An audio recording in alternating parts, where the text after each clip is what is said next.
तो हम लोग लास्ट वीडियो में ग्रुपिंग ऑफ रेसिस्टेंस को समाप्त किए थे। एक वीडियो था, वीडियो लेक्चर नंबर 16। तुम लोग ध्यान देना कि वीडियो लेक्चर 16 में हम धारा घनत्व और अनुगमन वेग के बीच में संबंध को बताए थे। तो वहाँ पे एक रिलेशन आया था जो हम लोग लिखे थे J बराबर NEVD, और इसी फॉर्मूला को जब हम लोग वेक्टर के रूप में लिखे थे तो लिखे थे J वेक्टर बराबर माइनस NEVD वेक्टर। ठीक है, तो लेक्चर 16 में एक सुधार करने का ज़रूरत है। सुधार एक्चुअली जब हम तुमको बता रहे थे वीडियो में, तुम सुनना वीडियो को, लेक्चर 16 का वीडियो को सुनना, तो तुमको समझाते समय हम बताए थे कि यहाँ पर माइनस इसलिए लगाते हैं कि धारा घनत्व और अनुगमन वेग का जो दिशा है वो एक दूसरे के विपरीत होता है।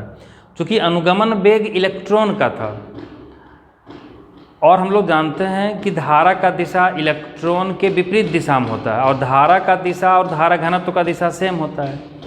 तो चूंकि धारा घनत्व और अनुगमन वेग का विपरीत दिशा होता था, इसलिए हम लोग माइनस लगाए थे। उस वीडियो में हम बोले भी हैं, लेकिन जब नोट पॉइंट लिखे थे तो नोट पॉइंट में वहाँ गलती से लिखा गया था कि धारा घनत्व और अनुगमन वेग की दिशा एक ही होती है।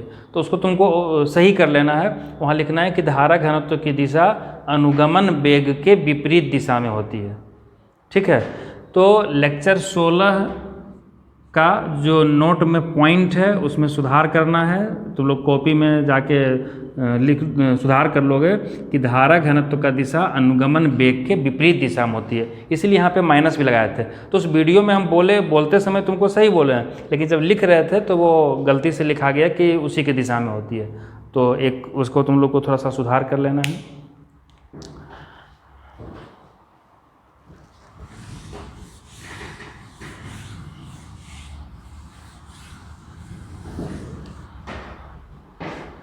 और नोट में एक पॉइंट और ध्यान दोगे अभी कि अगर कोई ऐसा चालक हो जो असमरूप हो, असमरूप चालक का मतलब हो गया नॉन यूनिफॉर्म। नॉन यूनिफॉर्म का मतलब क्या हुआ कि ये चालक देखो कहीं पतला है कहीं मोटा, इस तरह से है। यूनिफॉर्म का मतलब होता है कि हर जगह वो सेम होता है, उसका जो एरिया ऑफ क्रॉस सेक्शन है, जो अनुप्रस्थ काट है, वो हर जगह समान होता है। लेकिन असमरूप होने का मतलब हुआ यानी कि नॉन यूनिफॉर्म है, इसका मतलब है कि एक तरफ पतला होगा मोटा होगा। तो अगर कोई ये चालक है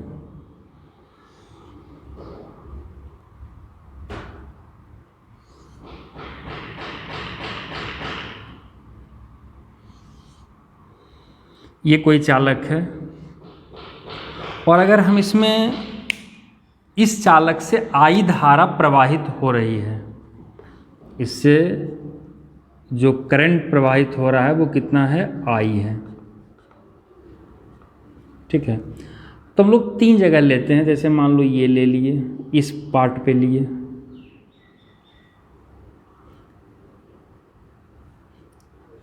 ये पहला पार्ट हो गया। एक जगह और हम लोग देख रहे हैं, मान लो यहाँ पर, चलो 2 ही जगह लेते हैं, यहाँ पे ले लिए, ये सेकेंड पार्ट हो गया। तो तुम अगर गौर करो तो यहाँ का जो अनुप्रस्थ काट है इसका क्षेत्रफल ये होगा। अगर हम यहाँ पर देखेंगे तो इसका अनुप्रस्थ काट का क्षेत्रफल ये होगा। अगर ये क्षेत्रफल को हम लोग A1 मानते हैं और इस क्षेत्रफल को A2 मानते हैं, तो हम लोग यहाँ पर कह सकते हैं कि जो A2 है वो ग्रेटर देन क्या है, A1 है।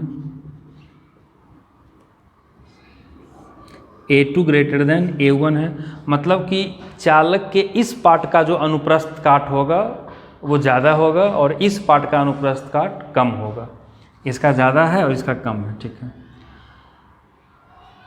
तो एक चीज़ दिमाग में रखना कि अगर किसी असमरूप चालक से, नॉन यूनिफॉर्म कंडक्टर से अगर धारा प्रवाहित होती है तो चालक के किसी भी भाग से जो प्रवाहित होने वाली धारा का मान है वो समान होता है। जैसे अगर हम यहाँ से ये मान लें कि इस पार्ट पे करंट I1 है और इस पार्ट पे करंट I2 है, तो इसका मतलब है कि जो करंट होगा वो I1 बराबर कितना होगा, I2 होगा। यानी करंट का जो मान है वो हर जगह सेम होगा, चाहे यहाँ पर लें, यहाँ पर लें, यहाँ पर कहीं पे लें। तो हम लोग जानते हैं कि धारा घनत्व तो क्या होता है, तो J बराबर होता है I और बटा A, जिससे ये पता चल रहा है कि धारा घनत्व का मान वहाँ ज़्यादा होगा जहाँ अनुप्रस्थ काट का क्षेत्रफल कम होगा, जहाँ A ज़्यादा होगा वहाँ J का मान क्या होगा, A ज़्यादा होगा वहाँ J का मान कम होगा, जहाँ A कम होगा वहाँ J का मान अधिक होगा। तो अगर हम ऐसा मान लें कि यहाँ पे जो धारा घनत्व है वो J1 है और यहाँ पे धारा घनत्व J2 है, तो अगर हम धारा घनत्व के बीच में संबंध को देखना चाहते हैं तो चूँकि A2 A1 से बड़ा है, इसका मान अगर हम J1 लिखेंगे तो J1 बराबर कितना लिखेंगे, I1 और बटा A1, और अगर हम J2 लिखेंगे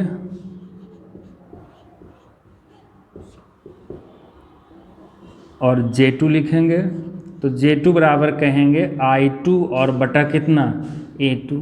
लेकिन हम लोग क्या देख रहे हैं कि तुमको बताया कि अगर कोई असमरूप चालक भी होता है तो धारा हर जगह वही प्रवाहित होता है। इसका मतलब है कि जब I1 बराबर I2 है तो दोनों को हम I कर देते हैं, ठीक है। तो J1 बराबर I बटा A1 और J बराबर I बटा A2, चूँकि I1 I2 दोनों बराबर था और वो कितना के बराबर होगा, तो चूँकि इससे धारा कितना प्रवाहित हो रहा है, I प्रवाहित हो रहा है, ठीक है।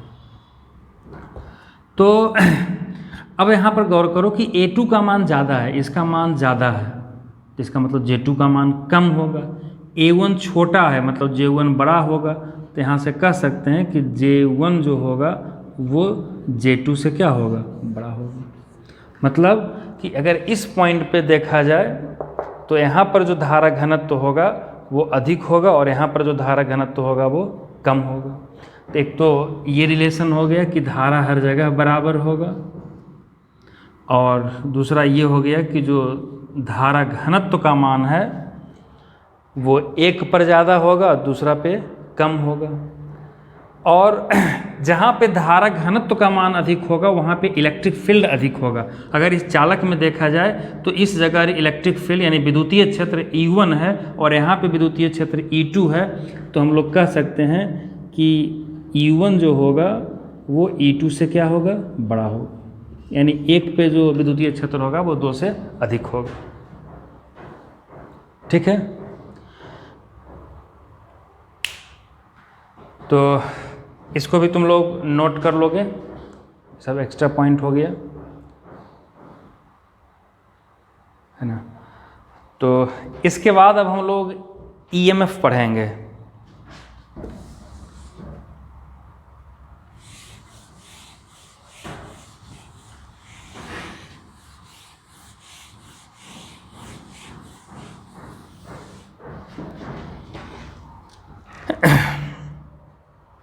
तो नेक्स्ट हमारा टॉपिक है इलेक्ट्रोमोटिव फोर्स।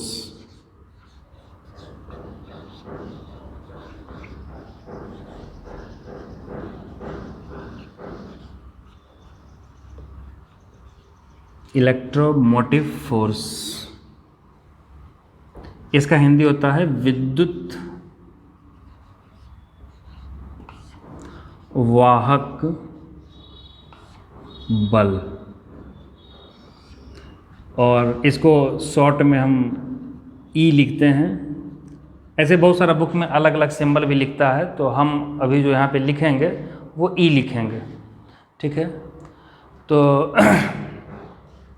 अब समझो कि ये विद्युत वाहक बल होता क्या है। देखो ये नाम से तुमको लग रहा होगा कि ये बल है, तो ऐसा नहीं है।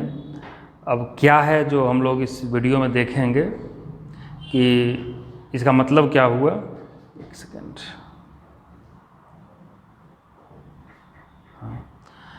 तो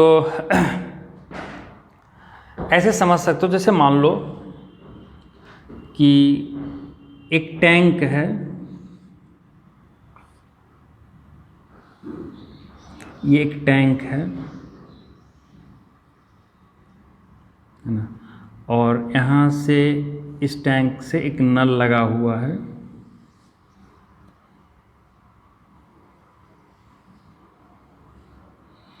और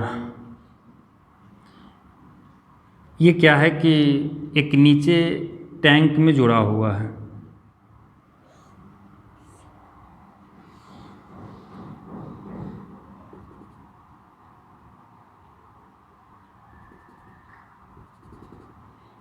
इसमें जुड़ा हुआ है और यहाँ पे मान लो कि कोई एक वाल्व लगा हुआ है, नल है, और एक और पाइप है जो यहाँ से ऐसे जुड़ा हुआ है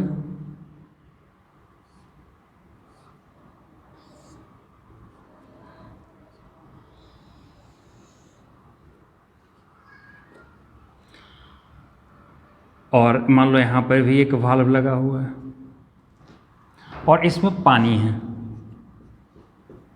ये पूरा पानी से भरा हुआ है। ठीक है,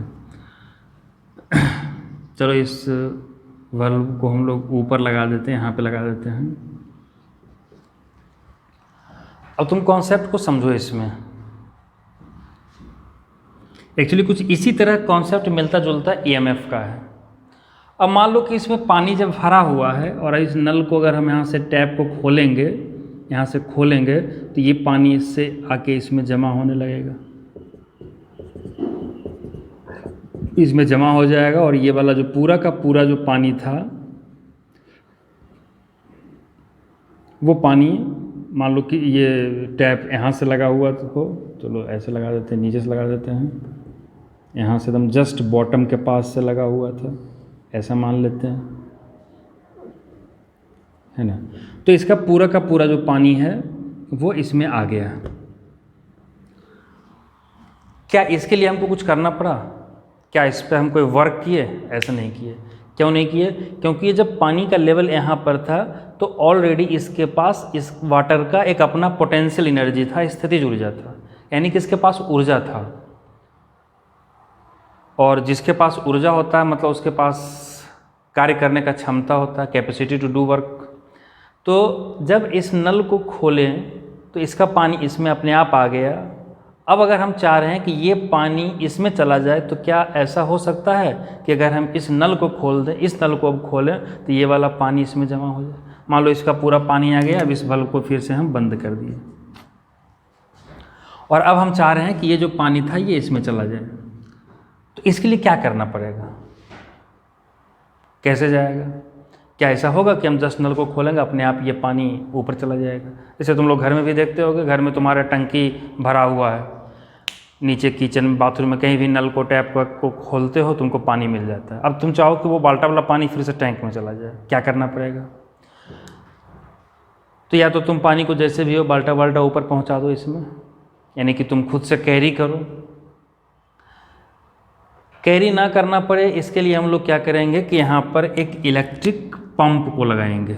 इस जगह पर कोई डिवाइस लगाना पड़ेगा। मान लो यहाँ से हम क्या कर दिए, एक मोटर लगा दिए, पंप लगा दिए, ये इलेक्ट्रिक पंप है। अब इस पंप का क्या रोल है? ये पंप क्या करेगा कि इस पानी को खींच के कैरी करके यहाँ पे पहुँचा देगा, है ना। जो पानी वहाँ नहीं जाना चाह रहा था, मतलब उसके इच्छा के विरुद्ध कह सकते हो, ये पंप क्या किया कि उसको खींच के पानी को यहाँ पहुँचा दिया। इसका मतलब ये पंप जो है यहाँ पे वर्क किया होगा, है ना। अगर पंप नहीं लगाते तो हमको खुद से पहुँचाना पड़ता। सेम रोल किसी भी इलेक्ट्रिक सर्किट में, किसी भी विद्युतीय परिपथ में सेल का है। जैसे अब हम इसी के कंपेरिजन में एक सर्किट बनाते हैं, इलेक्ट्रिक सर्किट बनाते हैं। जैसे मान लो कि ये कोई सेल है, बताए थे कि सेल का सिंबल इसी तरह से होता है, एक बड़ा लाइन एक छोटा लाइन, और मान लो कि ये है,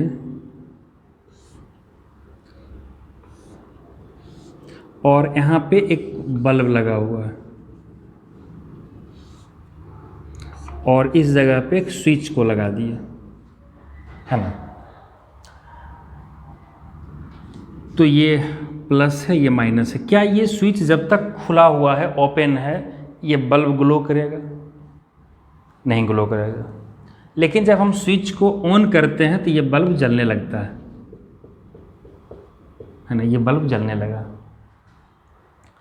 तो होता क्या है कि हम लोग जानते हैं कि एक्चुअली करंट का जब फ्लो होता है तो एक्चुअली वो इलेक्ट्रॉन का फ्लो है ना। हम लोग समझने के लिए एक पॉजिटिव चार्ज को कंसीडर करते हैं। जैसे जब हम लोग करंट को बताए थे तो हम बताते हैं कि धारा का दिशा इलेक्ट्रॉन के प्रवाह के विपरीत दिशा में होती है, या बोलने के लिए हम लोग ऐसे भी बोलते हैं कि धारा का दिशा धन आवेश के प्रवाह के दिशा में होता है। तो यहाँ भी वही चीज़ है कि अगर हम लोग ऐसा कहें कि यहाँ पर क्या हो रहा होगा, ये जब प्लस है तो ये इस कंडक्टर के इलेक्ट्रॉन को अपनी तरफ खींच रहा होगा, इलेक्ट्रॉन सारा इधर आ रहा होगा। जब इलेक्ट्रॉन इधर आ रहा होगा तो इस परिपथ में, इस सर्किट में जब इलेक्ट्रॉन इधर आएगा तो करंट इधर जाएगा। ठीक है, इसका मतलब लोग ऐसे कह सकते हैं कि, और चार्ज का एक प्रॉपर्टी है कि चार्ज हमेशा हाई पोटेंशियल से लो पोटेंशियल में फ्लो करता है। चार्ज जब बोल रहे हैं इसका मतलब पॉजिटिव चार्ज बोल रहे हैं। जहाँ भी नेगेटिव चार्ज होगा उसका हर कॉन्सेप्ट पॉजिटिव का उल्टा हो जाता है। अगर कहेंगे कि पॉजिटिव चार्ज हाई पोटेंशियल से लो पोटेंशियल फ्लो करता है तो जो नेगेटिव चार्ज होगा वो लो पोटेंशियल से हाई पोटेंशियल में जाएगा। ठीक है, तो हम लोग समझने के लिए इस चीज़ को ज़्यादा कॉम्प्लिकेटेड ना बना दें, इसके लिए हम लोग इलेक्ट्रॉन नहीं लेकर के पॉजिटिव चार्ज को कंसिडर कर रहे हैं कि जो पॉजिटिव चार्ज होगा वो हाई पोटेंशियल से लो पोटेंशियल आ रहा होगा। तो यहाँ तक तो आ गया, लेकिन अब जो सेल के अंदर में है, सेल के अंदर में जैसे ऐसा है,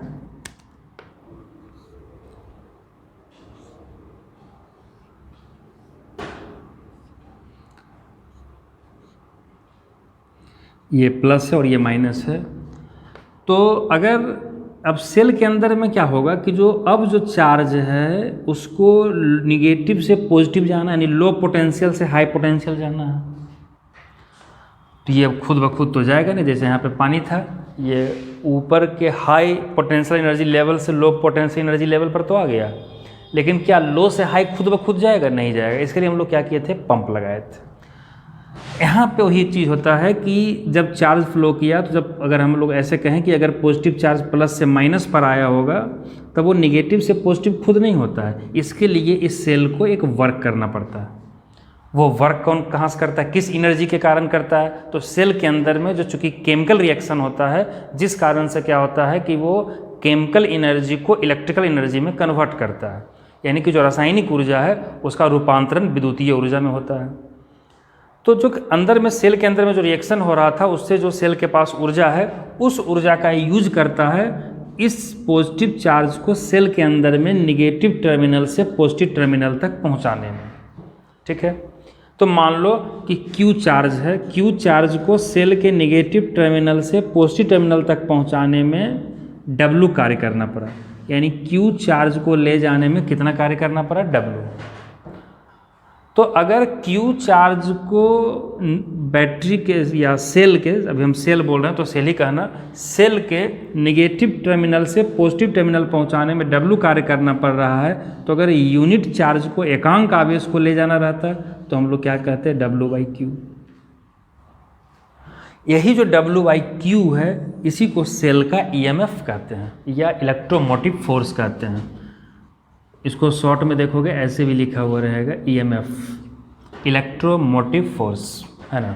और जब लिखता है तो इलेक्ट्रोमोटिव को एक साथ में लिखा जाता है। तो EMF सेल का क्या, जैसे तुम घर पे देखते हो कोई भी सेल लो, घर में कोई भी सेल होगा तो उस पर देखना लिखा हो रहता है 1.5 वोल्ट, 3 वोल्ट। वो 1.5 volt, 3 volt, 5 volt, 10 volt normally लोग जो समझते हैं वो समझते हैं उसका वोल्टेज है। एक्चुअली वो वोल्टेज नहीं है। वोल्टेज होगा विशेष परिस्थिति में होगा, जो लिखा हुआ उस पर है वो एक्चुअली उस सेल का या उस बैटरी का EMF, इलेक्ट्रोमोटिव फोर्स है, विद्युत वाहक बल है। अगर कोई सेल है, जैसे मान लो कि वो 3 वोल्ट का है ना, तो इसका मतलब क्या हुआ, तो हम लोग इससे समझेंगे। तो पहले EMF का जब परिभाषा को लिखेंगे विद्युत वाहक बल को, तो हम लोग क्या कहेंगे कि सेल के अंदर में एकांक धन आवेश को सेल के निगेटिव टर्मिनल से पॉजिटिव टर्मिनल तक पहुंचाने में सेल के द्वारा जितना कार्य करना पड़ता है उसे सेल का विद्युत वाहक बल कहा जाता है। परिभाषा समझे, एक बार फिर से हम बोल देते हैं, वीडियो को तुम सुन के नोट कर लोगे कि सेल के अंदर में एकांक धन आवेश को सेल के निगेटिव टर्मिनल से पॉजिटिव टर्मिनल तक पहुंचाने में जितना कार्य करना पड़ता है उसे उस सेल का विद्युत वाहक बल कहा जाता है। और चूंकि यही था कि Q आवेश को ले जाने में W कार्य करना पड़ा था, तो एकांक आवेश को ले जाने में W/Q कार्य करना पड़ता है। तो हम लोग कह सकते हैं कि सेल का EMF यानी E बराबर जो फॉर्मूला होगा वो फॉर्मूला हो जाएगा W/Q।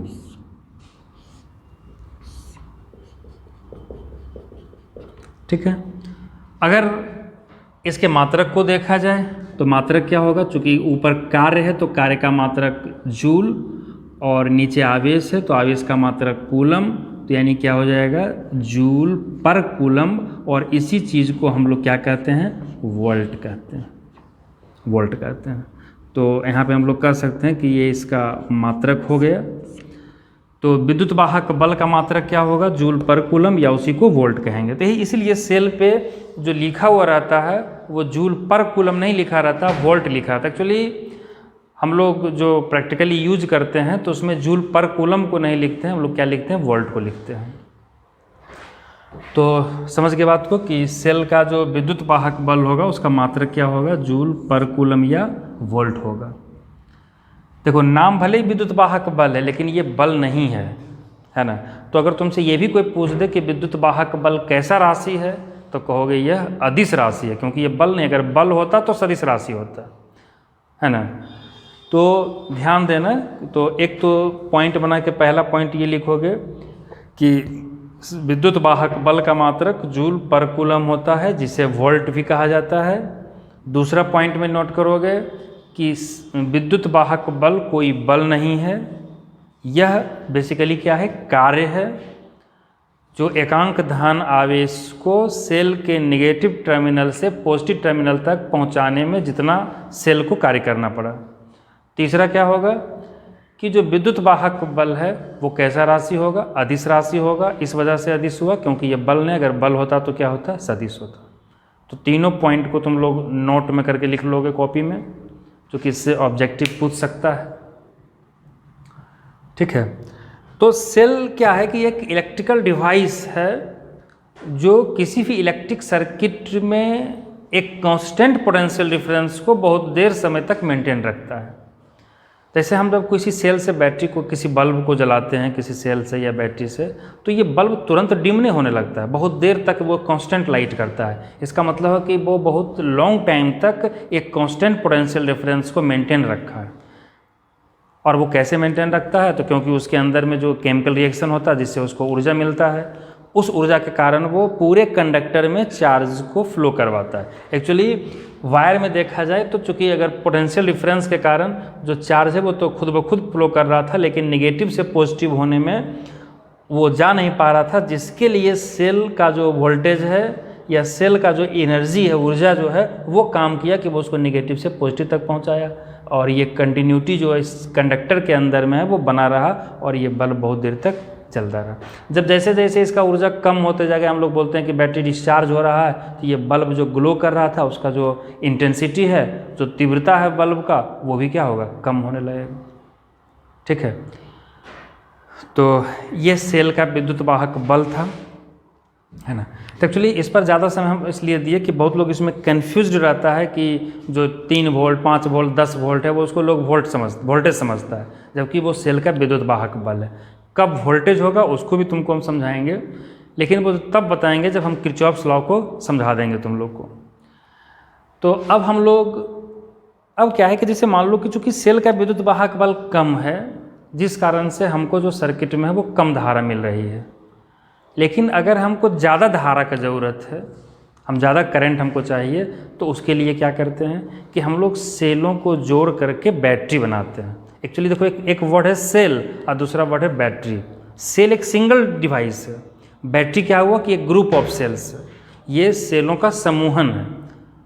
सेलों को समूहित करके जोड़ के एक बैटरी को बनाया जाता है।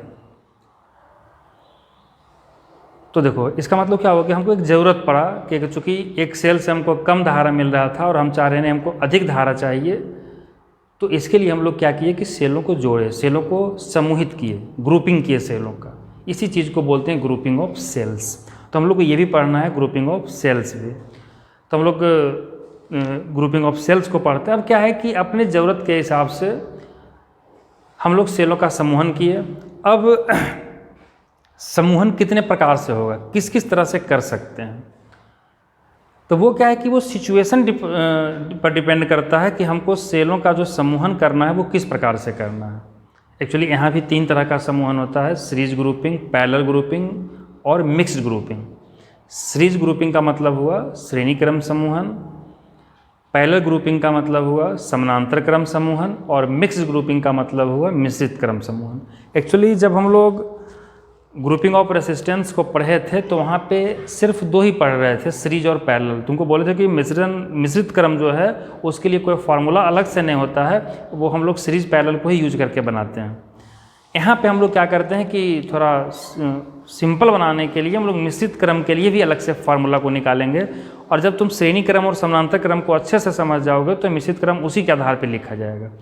तो मिश्रित क्रम को समझने के लिए श्रेणी क्रम और समानांतर क्रम का जो सेलों का समूहन है वो तुम्हारा क्लियर होना चाहिए।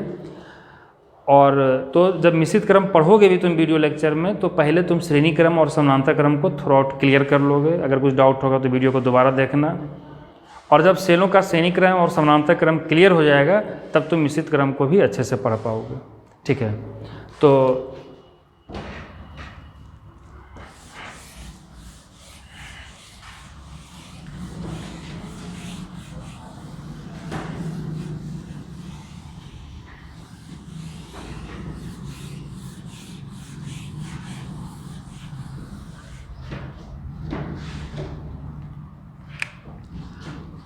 हमारा जो नेक्स्ट टॉपिक है वो है ग्रुपिंग ऑफ सेल्स। हिंदी क्या हो गया, सेलों का समूहन।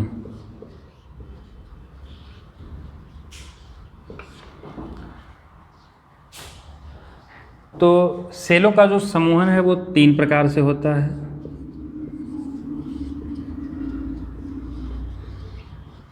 सीरीज ग्रुपिंग,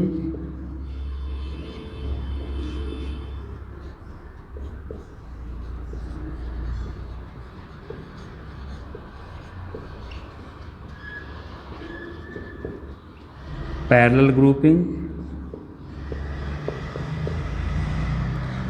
और मिक्स्ड ग्रुपिंग।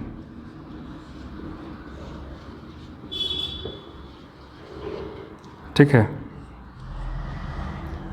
सीरीज ग्रुपिंग का मतलब क्या हो गया, श्रेणी क्रम समूहन,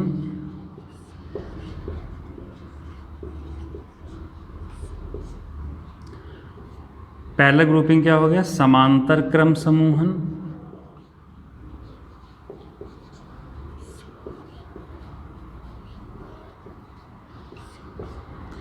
और मिक्स ग्रुपिंग का हो गया मिश्रित क्रम समूहन। मिश्रित क्रम समूहन। तो अब तुम्हारे मन में एक सवाल आ रहा होगा कि जब हम लोग कह रहे हैं कि ग्रुप ऑफ सेल्स क्या है, बैटरी है, यानी कि सेलों के समूहन से ही बैटरी को बनाया जाता है, तो कब हम उसको सीरीज में लगाएंगे, कब पैरेलल में लगाएंगे, है ना, या कब मिश्रित क्रम में लगाएंगे। तो एक्चुअली ये डिपेंड करता है सिचुएशन पे। सिचुएशन क्या हुआ कि जैसे सेल है, अगर हम 10 सेल लेंगे तो देखो होता क्या है कि कोई भी सेल का एक अपना विद्युत वाहक बल है और कुछ न कुछ उसका इंटरनल रेसिस्टेंस होता है। जो सेल है उसका एक अपना आंतरिक प्रतिरोध होता है, क्योंकि चार्ज तार के थ्रू तो फ्लो कर रहा है, तो अंदर में वो सेल से भी तो जा रहा है। जैसे मान लो अगर ये सेल है, बाहर तार लगा हुआ है, तो चार्ज का जो फ्लो होगा इनसाइड द सेल भी तो हो रहा है। तो ये जो रेसिस्टेंस को ऑफर्ड कर रहा होगा, इसके अंदर के पार्ट्स के कारण, जो भी है, इलेक्ट्रोड है, जो केमिकल है, तो उसके कारण जो आवेश के प्रवाह में रुकावट आ रहा है, जिसको हम लोग प्रतिरोध कहे, तो वो जो सेल अपना जो रेसिस्टेंस ऑफर्ड किया है उसको सेल का आंतरिक प्रतिरोध कहते हैं। देखो अगर क्वेश्चन में तुमको नहीं दिया हुआ है तो सेल के आंतरिक प्रतिरोध को हम लोग 0 मान लेते हैं, जिसको आइडियल सेल कहते हैं। आइडियल सेल का मतलब हुआ कोई ऐसा सेल जिसका आंतरिक प्रतिरोध का मान नगण्य होता है, 0 होता है। लेकिन प्रैक्टिकली ऐसा संभव नहीं है कि कोई भी सेल जो हो उसका आंतरिक प्रतिरोध नहीं हो, कुछ ना कुछ प्रतिरोध होगा। तो अगर मान लो कि एक सेल है, ठीक है, उसका बहुत कम प्रतिरोध था, लेकिन अगर 10 सेल को हम जमा करेंगे, 20 सेल को जमा करेंगे, 50 सेल को जमा करेंगे, तो वो छोटा छोटा रेसिस्टेंस मिलके भी एक बड़ा रेसिस्टेंस हो जाएगा, क्योंकि हम लोग इससे पहले ग्रुपिंग ऑफ रेसिस्टेंस को पढ़ चुके हैं।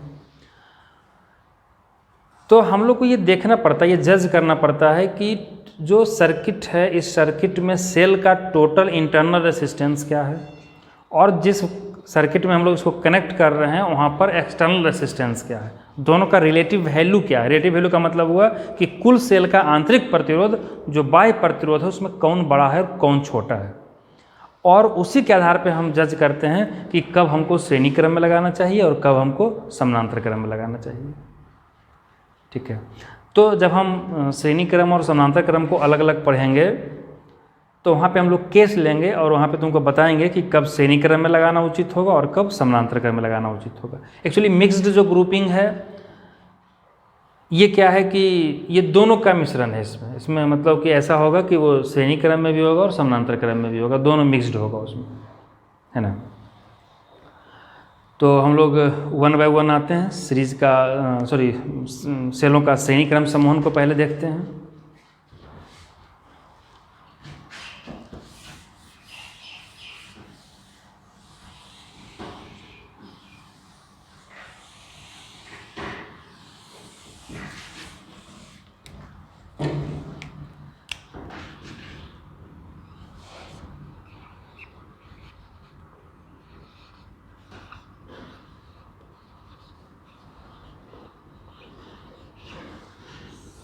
सीरीज ग्रुपिंग, श्रेणी क्रम समूहन। तो सेलों का श्रेणी क्रम समूहन कैसे किया जाता है? तो एक्चुअली इस कनेक्शन में जैसे मान लो कि अगर 5 सेल है तो पहले सेल के प्लस को दूसरे के माइनस से, फिर दूसरे के प्लस को तीसरे के माइनस से, तीसरे के प्लस को चौथे के माइनस से, मतलब एक का प्लस दूसरा का माइनस, दूसरा उसका प्लस अगला का माइनस। तो इस तरह से करके परिपथ को पूरा किया जाता है। जैसे हम अभी फिगर को बना रहे हैं, तो जैसे मान लो कि ऐसा है, एक सेल ये है,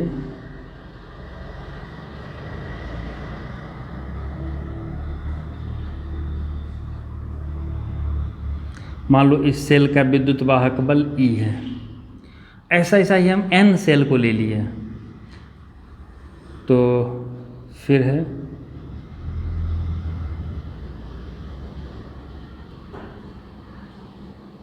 यानी यहाँ पर क्या हो रहा है कि अगर देखा जाए तो ये सेल का माइनस टर्मिनल है, ये प्लस है। अब इसके प्लस को इसके माइनस से जोड़ दिए, फिर इसके प्लस को अगला के माइनस से जोड़ देंगे और इस तरह से डॉट डॉट करके पूरा करेंगे।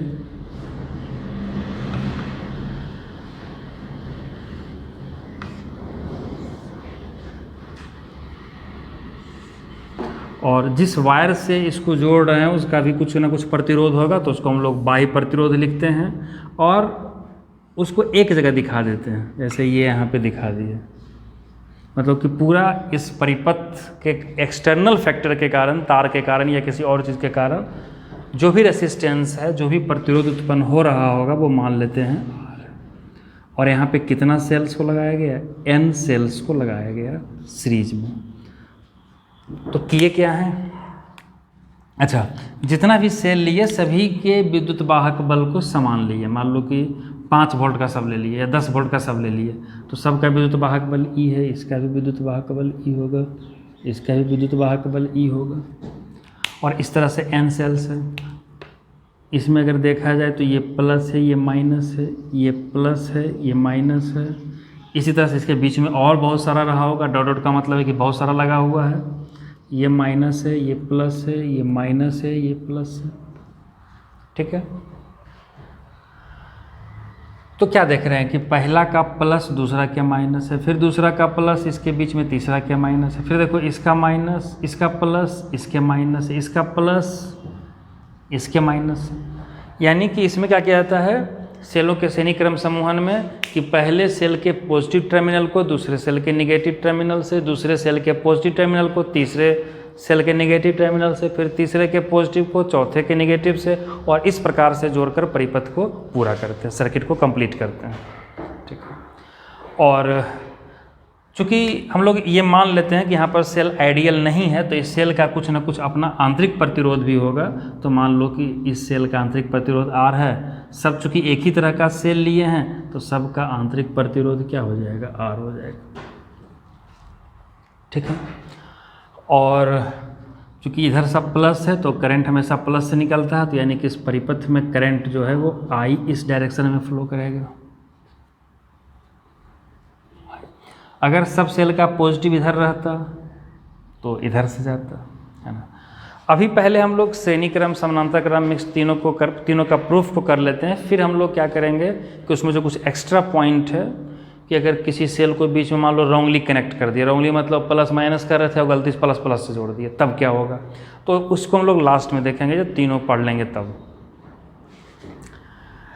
तो ये N सेल्स था और सबका विद्युत वाहक बल यानी इलेक्ट्रोमोटिव फोर्स E है और सबका आंतरिक प्रतिरोध R है। इसको श्रेणी क्रम में जोड़ दिए और इसका जो बाह्य प्रतिरोध है इसको कैपिटल R से लिखे हैं। जनरली ये ट्रेंड है कि जो आंतरिक प्रतिरोध होता है उसको स्मॉल r से लिखते हैं और जो बाह्य प्रतिरोध होता है उसको कैपिटल R से लिखते हैं। और चूँकि इस तरफ प्लस था तो करंट इस डायरेक्शन में फ्लो किया। तो अब हम लोग ये देखना चाहते हैं, एक्चुअली हमारा जो सीरीज करने का पर्पस भी यही था कि एक सेल के कारण हमको कम करंट मिल रहा है और हमको ज़्यादा करंट चाहिए, विद्युत धारा का मान ज़्यादा चाहिए, जिसके लिए हम लोग बहुत सारे सेल को जोड़े हैं। तो हम लोग देखते हैं कि जब ऐसा किए तो अब हमको कितना करंट मिलेगा, है ना। और वहीं से हम लोग शर्त निकालेंगे कि क्या किस कंडीशन में श्रेणी क्रम में लगाना उचित है ना। तो लोग टॉर्च को जलाते हो, टॉर्च घर में यूज होता होगा, तो उसमें क्या करते हो, टॉर्च ऐसे है, फिर एक अंदर मान लो 2 सेल वाला टॉर्च है, तो एक सेल को अंदर डाले तो प्लस माइनस, फिर दूसरा सेल को क्या करते हो, देखते हो, चेक करते हो कि उसका प्लस है कि माइनस है, फिर इस तरह से प्लस को जोड़ते हो, मतलब कि इस सेल का प्लस इसके माइनस से कनेक्ट हो रहा है। यानी जो ग्रुपिंग यहाँ पर हो रहा है वो ग्रुपिंग कैसे है, श्रेणी क्रम में है ना। एक टॉर्च को तुम एक सेल पर जलाओ तब देखो उसके बल्ब का इंटेंसिटी क्या है, 2 सेल पर जलाओ तब देखो बल्ब का इंटेंसिटी क्या है, 3 सेल पर जलाओ तब देखो बल्ब का इंटेंसिटी क्या है। इंटेंसिटी बढ़ रहा है इसका मतलब है कि जो सेल का जो के कारण जो करंट का मान है वो करंट का मान बढ़ रहा है ना। तो लोग यहाँ पर देखते हैं, तो लोग ये देखते हैं कि इस परिपथ में कुल विद्युत वाहक बल कितना है। जैसे अगर N सेल्स को लगाए, जैसे एक सेल को लगाए थे तो एक सेल अगर 5 वोल्ट को दे रहा है, 5 वोल्ट उसका विद्युत वाहक बल है, तो अगर 10 सेल को लगाए हैं तो उसके समतुल्य कितना विद्युत वाहक बल होगा। यानी कि अगर उसको हटा करके अगर हम एक सेल को लगाना चाहेंगे तो कितना वोल्ट का लगाएंगे। तो एक्चुअली देखो ये श्रेणी क्रम में है, तो एक सेल का विद्युत वाहक बल E है, तो जो कुल विद्युत वाहक बल परिपथ का होगा वो N × E हो जाएगा। तो हम लिखते हैं कि परिपथ का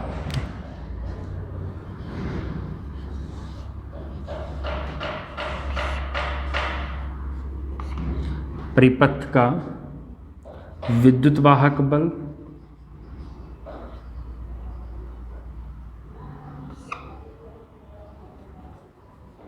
का प्रभावी लिख दो, इफेक्टिव प्रभावी विद्युत वाहक बल,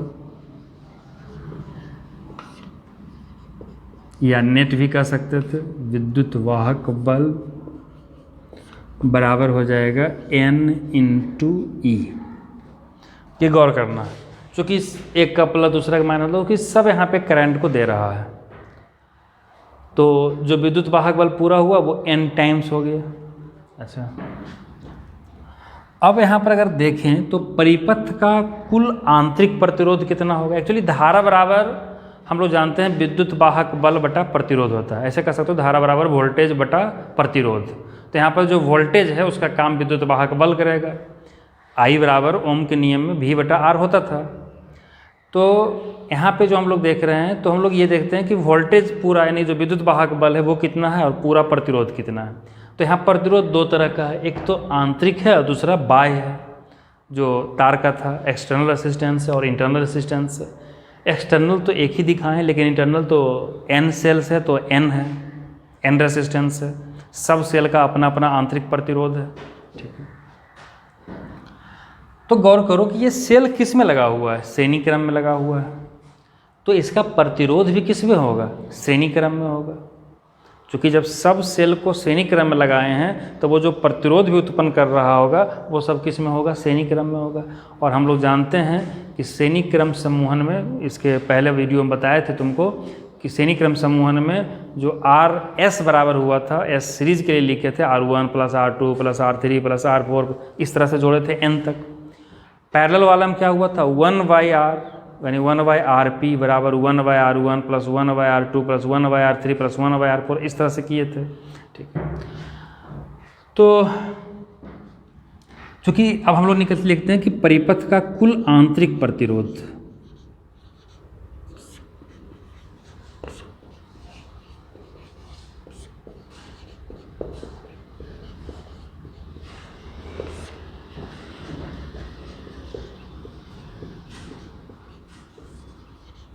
आंतरिक प्रतिरोध बराबर कितना हो जाएगा।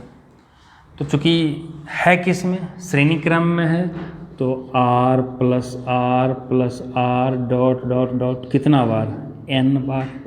तो r को जब n बार जोड़ेंगे तो ये हो जाएगा nr, यानी कि इस परिपथ का कुल आंतरिक प्रतिरोध जो है वो nr है। देखो सब में हम लोग इतना ही काम करेंगे, चाहे श्रेणी क्रम पर है, समानांतर क्रम पर है, मिश्रित क्रम पर है ना। तो सेल परिपथ का कुल विद्युत वाहक बल निकालेंगे, कुल प्रतिरोध निकालेंगे, और धारा बराबर कुल विद्युत वाहक बल बटा कुल प्रतिरोध। तो परिपथ का कुल आंतरिक प्रतिरोध हो गया nr। परिपथ का बाह्य प्रतिरोध कितना हुआ,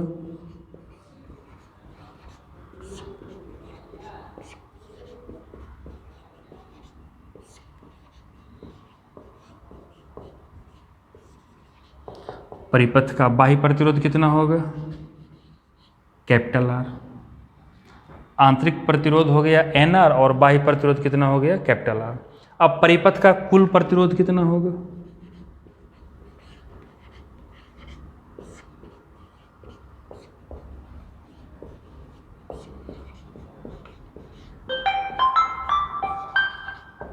हाँ एक सेकेंड,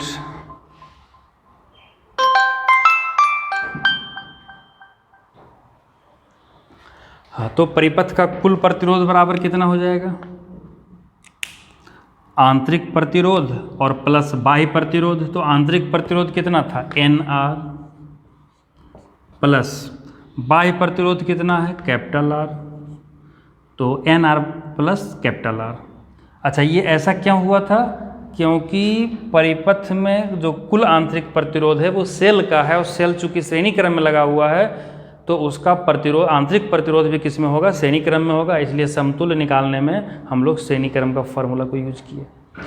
तो हमारे पास मिल गया, एक मिल गया परिपथ का प्रभावी विद्युत वाहक बल, मतलब इफेक्टिव विद्युत वाहक बल कितना है, और दूसरा मिल गया परिपथ का कुल प्रतिरोध nr + r।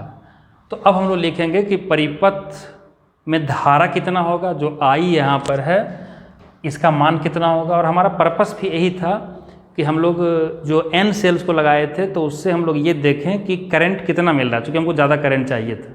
ठीक है, तो इसको तुम लोग लिख लोगे, इसको मिटा देते हैं हम।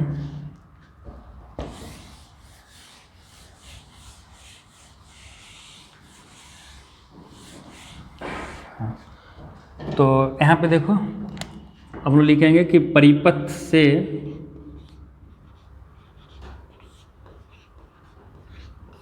प्रवाहित होने वाली धारा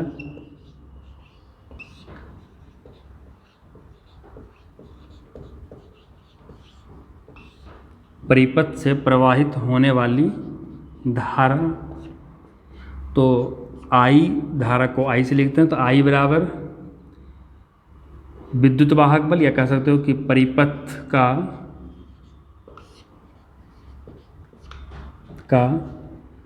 प्रभावी विद्युत वाहक बल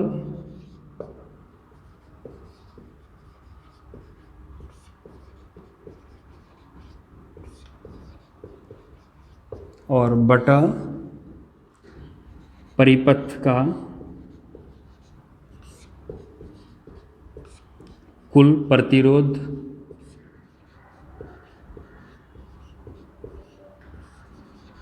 ठीक है।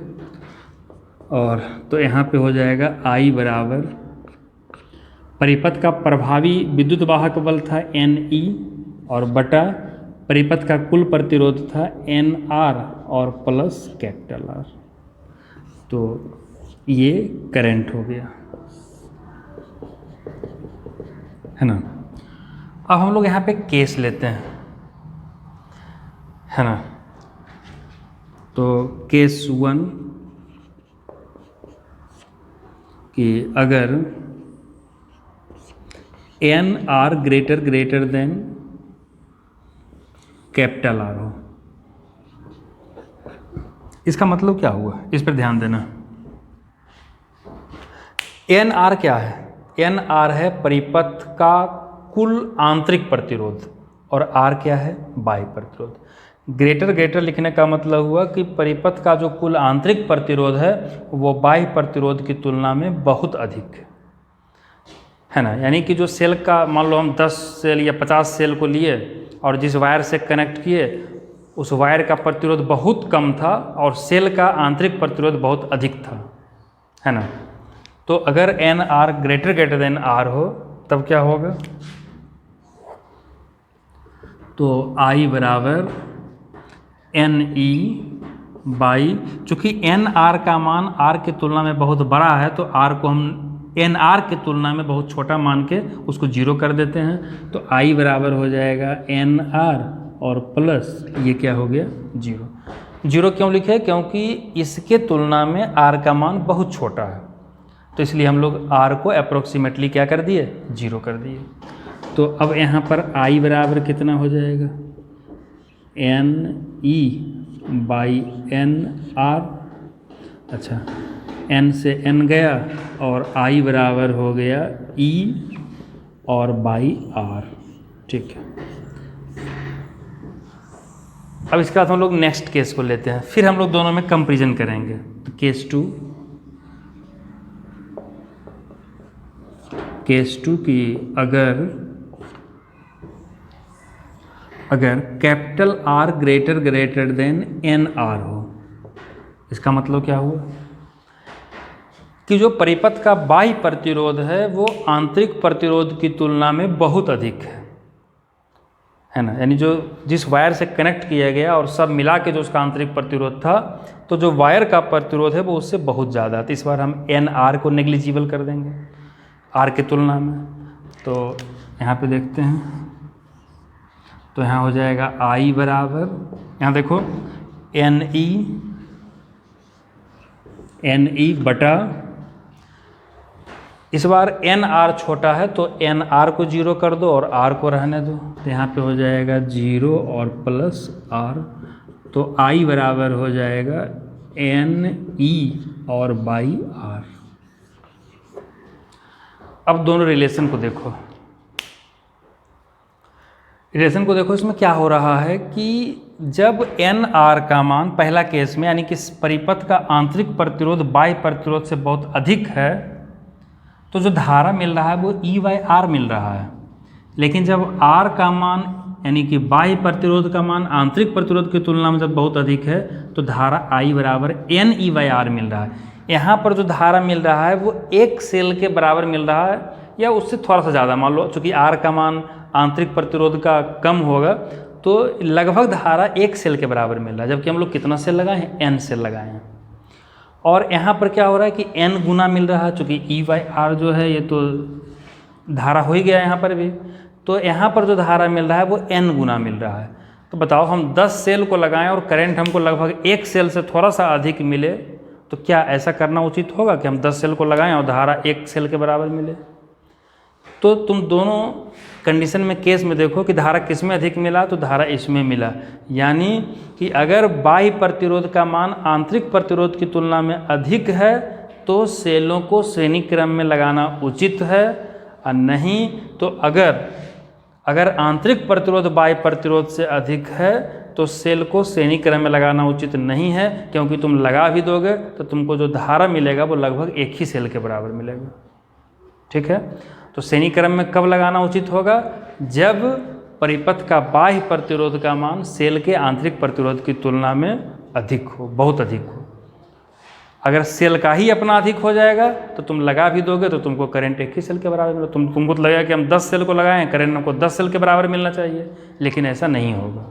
तो नोट में लिख लोगे कि अगर परिपथ, नोट में करके इसको पूरा प्रूफ करने के बाद नोट लिखोगे नीचे, उसके बाद लिखोगे कि अगर परिपथ का बाह्य प्रतिरोध का मान सेल के परिपथ के कुल आंतरिक प्रतिरोध के मान से अगर बहुत अधिक हो तो सेलों को श्रेणी क्रम में लगाना उचित होता है। और नेक्स्ट में हम लोग ये देखेंगे कि समानांतर क्रम में क्या होता है। जब श्रेणी क्रम और समानांतर क्रम सीख जाओगे तो मिश्रित क्रम उसी के आधार पे हो जाएगा। तो गौर करना कि हम लोग क्या किए थे कि श्रेणी क्रम के लिए समूहन में या समानांतर सब जगह वही काम करेंगे कि पहले परिपथ का कुल विद्युत वाहक बल लिखेंगे, यानी प्रभावी विद्युत वाहक बल कितना होगा, फिर परिपथ का कुल आंतरिक प्रतिरोध कितना होगा, बाह्य प्रतिरोध कितना है, और उससे निकाल लेंगे कि परिपथ का कुल प्रतिरोध कितना है, फिर धारा बराबर विद्युत वाहक बल बटा प्रतिरोध। ठीक है, तो इसको नोट कर लोगे तुम लोग। और नेक्स्ट में हम लोग फिर देखेंगे कि समानांतर क्रम समूहन और मिश्रित क्रम समूहन क्या होता है।